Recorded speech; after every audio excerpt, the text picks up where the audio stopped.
할렐루야. 오늘도 이 새벽의 은혜의 자리에, 이 예배의 자리에 나오신 여러분을 주님의 이름으로 환영하고 축복합니다. 저는 오늘 이 새벽의 시간에 어떤 말씀을 나누어야 할까 참 많은 고민을 했습니다. 왜냐하면 우리는 사순절의 은혜를 지나가면서 많은 은혜를 받았고요, 또한 부활의 기쁨을 누리는 시간 또한 맞이했기 때문입니다. 이미 은혜도 많이 받고 또한 기쁨도 넘치는 이 시간에 어떠한 말씀을 나눠야 할까 고민이 많이 됐어요. 부활절 총동원 주일을 지나면서 저희 이 갈릴리 교회 7분의 세 가족이 등록했고, 감사 축제 때 정말로 온 교인이 한 마음이 되어서 하나님을 찬양하고 예배하는 이 중요하고 또 좋은 이 시기 가운데 우리에게 필요한 말씀이 어떤 것이 있을까 참 많이 고민이 됐습니다. 기도하고 고민하다가 오늘의 본문의 내용인 성전 민문 앞에 앉은 앞에서 일어난 한 기적의 이야기가 떠올랐어요. 이 기적의 사건은 정말로 놀라운 하나님의 역사가 일어난 직후에 일어난 일들입니다. 예수님이 십자가에 달려 돌아가신 후에 부활하셔서 많은 사람들에게 보이셨고, 승천하시며 성령을 약속하신 후에는 정말로 성령의 임재의 역사가 일어났습니다. 그로 인해서 많은 사람들이, 제자들이 성령을 세례로 받았고 예수님의 복음이 전파되는 놀라운 역사가 일어났지요. 그리고 그 놀라운 하나님의 역사하심 이후에 일어난 일이 바로 이 성전 미문 앞에서 구걸하던, 태어나면서 걷지도 못했던 한 사람이 일어나는 기적의 역사가 나타나는 것입니다. 저는 이 말씀을 보면서 이런 생각을 가지게 됐어요. 하나님의 놀라운 역사라는 것은 역사를 경험하고 성령을 충만한 한 사람이 매일의 일상 속에서도 예수 그리스도의 능력을 세상 가운데 보여주는 거다. 그러니까 하나님의 놀라운 역사라고 하는 것은 어떠한 특별한 순간에 일어나는 것이 아니라 예수 그리스도의 은혜를 아는 날마다의 한 사람을 통하여서 일어나는 하나님의 능력이라고 하는 것이죠. 여러분, 하나님의 역사 능력은 매일 평범한 하루를 보내고 맞이하는 나의 인생 가운데서도 일어날 수 있는 겁니다. 오늘의 이 기적의 사건이 특별한 순간에 일어난 것이 아닌 것처럼 베드로와 요한이 전도여행을 떠나서 혹은 선교를 하다가 일어난 일이 아니라 베드로와 요한이 기도하러 성전으로 올라가던 이 길에 일어난 것처럼 우리의 인생 가운데도 특별하지 않을 것만 같은 그 하루가 하나님의 기적에 일어나는 역사의 순간이 될 수 있다는 것이죠. 어떠한 사람들은 날마다 특별한 시간을 기다리곤 합니다. 수련회와 부흥의 시간이 되면 나의 인생이 기적을 일으키는 인생으로 바뀌게 되리라 이야기하시는 분도 계시고, 선교나 내가 기적을 일으킬 수 있는 특별한 타이밍이 오면 나도 저 베드로와 요한과 같이 성령 충만하여 기적을 일으킬 수 있을 거다라고 하시는 분들도 계시죠. 하지만 여러분, 기적은 나의 평범한 하루에서 하나님과 예수 그리스도의 능력을 의지할 때 일어나는 겁니다. 특별한 시간에 일어나는 것이 아니라 하나님을 의지하는 사람을 통해서 일어나는 것이 기적이라는 사실을 우리가 기억해야 합니다. 내가 오늘 맞이한 하루가 특별하지 않아도, 오늘 나의 하루가 내가 기대한 하루가 아니고 특별한 변화나 놀라운 일이 일어나지 않아도 하나님을 의지하는 자가 기적과 은혜의 순간을 놓치지 않고 경험하게 되는 것이죠. 이 사실을 믿을 수 있는 저와 여러분이 되기를 소망합니다. 그러면 우리가 고민해야 하는 것이 있습니다. 우리가 어떻게 하나님의 기적과 은혜의 순간을 일상에서 놓치지 않을 것인가? 사도행전 3장은 그 비밀에 대해서 이렇게 이야기하는데, 그것이 무엇이냐면 시선에 따라 우리의 인생이 달라진다라는 것입니다. 내가 무엇을 바라보고 있느냐가, 그리고 그 무엇을 바라보고 어떻게 행동하느냐가 나의 인생에 하나님의 기적을 경험하느냐 아니면 그냥 일반적인 하루로 보내느냐를 결정한다라고 하는 것이죠. 우리가 사도행전 3장에서 맞이하는 첫 번째 시선은 성전 미문 앞에서 구걸하는 자의 시선입니다. 여러분, 이 사람은 태어나면서부터 걷지 못했던 사람이다라고 되어 있어요. 사장의 내용을 보니까 무려 40년의 시간 동안 걷는 것을 상상할 수 없는 사람이었다라고 이야기합니다. 그가 태어나면서부터 맞이했던 상황과 환경은 너무나도 척박한 상황과 환경이었어요. 누군가가 도와주지 못하면 어디 갈 수도 없고 자신의 의지를 가지고 할 수 있는 일도 많이 없었던 사람입니다. 그런 그가 선택한 일이라고 하는 것이 미문이라고 하는 성전으로 들어가는 하나님의 문 앞에서 앉아서 사람들에게 구걸하는 일, 그것이 그가 할 수 있는 유일한 일이었던 것이죠. 이 사람의 시선은 어디를 향해 있을까요? 이 성전 앞에서 날마다 사람들에게 도와달라고 외치는 이 사람의 시선은 어디를 향해 있습니까? 지나가는 사람들, 아니면 자신에게 도움을 주는 사람들의 손길에 그의 시선이 가 있는 것처럼 보이지만, 사실 그의 시선은 이 성경 내면을 살펴보면 그의 상황과 환경에 집중되어 있다는 것을 알 수 있어요. 그가 처한 상황과 환경이 그가 주목하여 보고 있는 거라는 것이죠. 여러분, 이 사람이 앉아 있는 곳이 어디입니까? 미문이라고 되어 있습니다. 미문 앞이에요. 이 미문은 성전으로 들어가는 8가지 문 중에 하나인데, 왜 미문이라고 불리우냐면 그 말뜻처럼 아름다운 문이기 때문에 미문이라고 부르는 겁니다. 아름다운 일자를 써서 아름다운 문이다 라고 이야기를 하는 것이죠. 이 아름다운 문을 통해 들어가면 성전으로 바로 이어져 들어갈 수 있습니다. 성전으로 나아갈 수 있다는 거죠. 그런데 왜 이 사람은 미문 앞에서만 머물러 있는 걸까요? 그가 성전 안에 들어갈 자격도 없기 때문에 그렇습니다.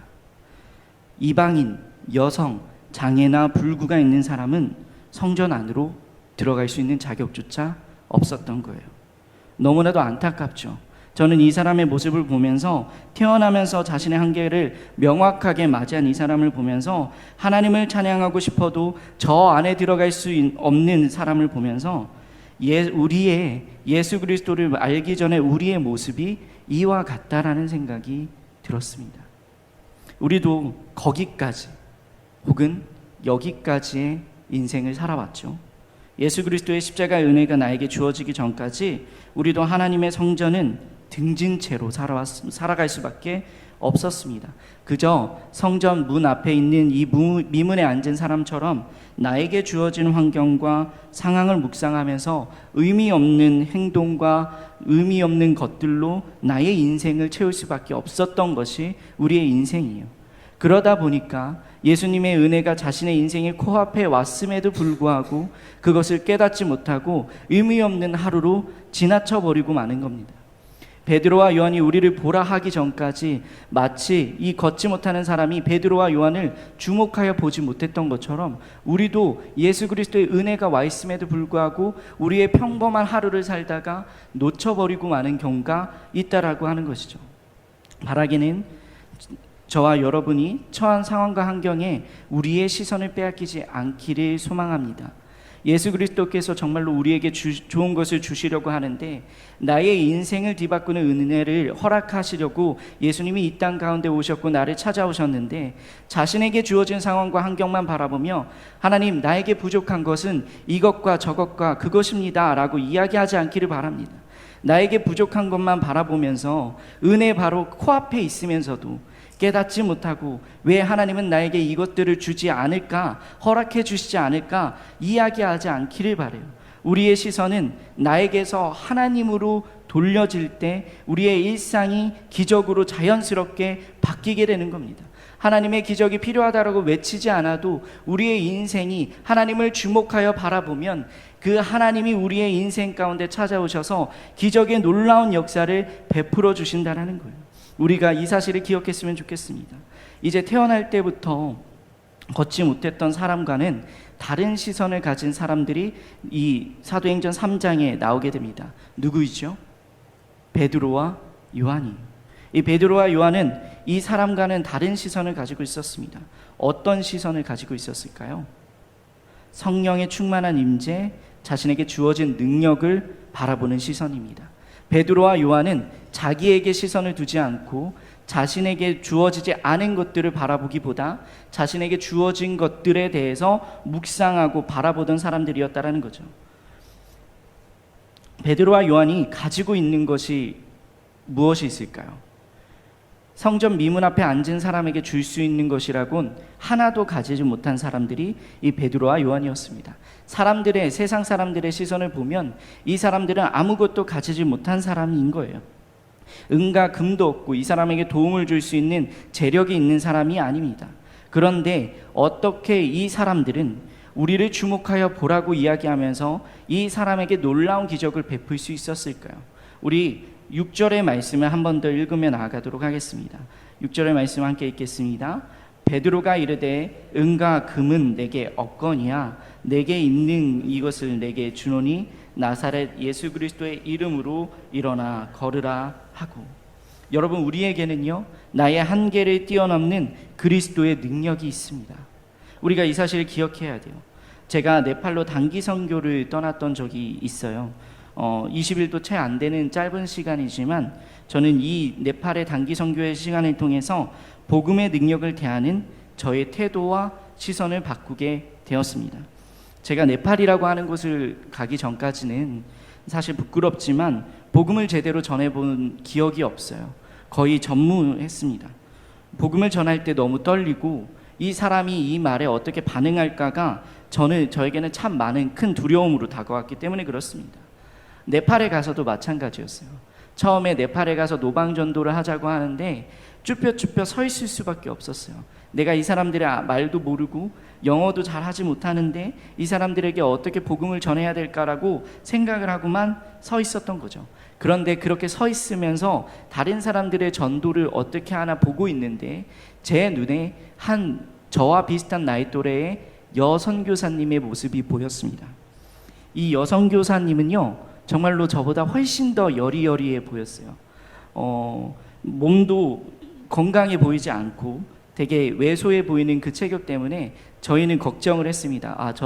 저 선교사님이 복음을 잘 전할 수 있을까라고요. 그리고 심지어 저희 팀이 가기 전에, 그 네팔로 떠나기 전에 그 여선교사님이 이 몸에 탈이 나서 탈수 증상이 너무 심하게 나서 포카리 스웨트 분말을 좀 가지고 와달라고 저에게 요청을 했었거든요. 그러니까 저희가 가서 그 더운 날에 이 여선교사님이 우리와 함께 복음을 전할 수 있을까라고 생각을 했던 거죠. 그런데 저는 이 여선교사님의 모습을 보면서 참 많은 도전을 받았습니다. 이 여선교사님이요 전도할 때 사람들의 눈을 정확하게 바라보면서 복음을 전하기 시작하는 거예요. 아이들을 만날 때면 몸을 굽히거나 자신의 몸을 낮춰서라도 그 아이의 눈을 바라보면서 복음에 대해서 당당하게 전하고 있는 모습을 보게 되었어요. 저는 그 모습을 보면서 많이 부끄러웠습니다. 나는 저 여선교사님보다 몸도 건강하고 다른 사람들이 보기에는 내가 더 잘 전할 수 있을 거라고 사람들이 예상함에도 불구하고 나는 왜 이 복음을 가지고 전하지 못하고 있을까라는 생각을 하게 된 것이죠. 저는 나중에 한국에 들어와서 그 여선교사님을 따로 만나게 될 기회가 있었습니다. 그래서 함께 밥을 먹으면서 그 갔던 팀들과 함께 밥을 먹으면서 선교사님과 이야기하다가 선교사님에게 물어봤어요. 선교사님은 어떻게 그렇게 복음을 잘 전하실 수가 있어요? 몸도 건강하지 않고 그 사람들에게 줄 수 있는 것도 많지 않을 텐데 어떻게 복음에 대해서 그렇게 잘 전하십니까? 라고 이야기했는데 그 여선교사님이 어떻게 얘기했냐면 나한테 예수님이 계신데 뭐가 무섭습니까? 라고 이야기하는 거예요. 여러분, 우리에겐 예수님이 계십니다. 예수님이 있다라는 사실 하나만으로도 당당할 수 있는 거예요. 이런 당당함이 있기를 주님의 이름으로 축복합니다. 우리 안에 예수 그리스도가 있고 십자가의 능력이 있습니다. 그 능력은요 분명하게 나의 한계와 부족함을 채우고 차고 넘치도록 부어주시는 하나님의 은혜입니다. 예수님은 요한복음 10장 10절에서 이렇게 말씀하셨어요. 도적이 오는 것은 도적질하고 죽이고 멸망시키려는 것뿐이요 내가 온 것은 양으로 생명을 얻게 하고 더 풍성히 얻게 하려는 것이라. 우리에게 주어진 이 하나님의 은혜, 예수 그리스도의 십자가의 능력을 가지고 이 당당함의 시선을 가지고 매일의 삶에서 살아가는 저와 여러분이 되기를 소망합니다. 우리가 은혜의 시선을 두고 나에게 주어진 하나님의 능력과 예수 그리스도의 십자가의 은혜에 집중하게 되면 우리가 당당하게 어느 곳에 가든지 복음을 선포할 수 있는 줄로 믿습니다.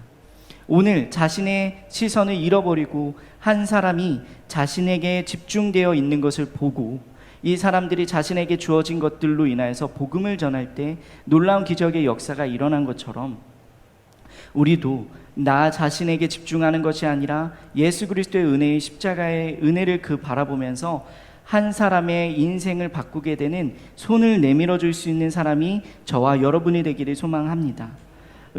날 때부터 걷지 못했던 사람에게 베드로와 요한은 당당하게 그의 손을 내밀었어요. 우리에게 가진 것은 아무것도 없지만 나에게 있는 것을 준다.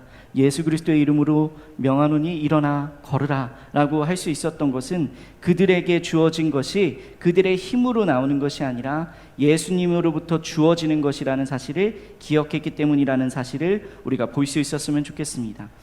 그 당당하게 내밀었던 손이 한 사람의 인생을 바꾸게 되는데, 이제 이 사람이 날 때부터 걷지도 못했던 사람이 베드로와 요한이 내민 그 손을 잡았을 때 그의 다리에 힘이 생기고 하나님의 영광을 바라보는 자로 바뀌게 되었습니다. 성전에 들어가지 못했던 사람이 성전에 들어가 하나님을 찬양하고, 하나님을 바라보지 못했던 인생이 하나님을 바라보는 인생으로 바뀌게 되어진 것이죠.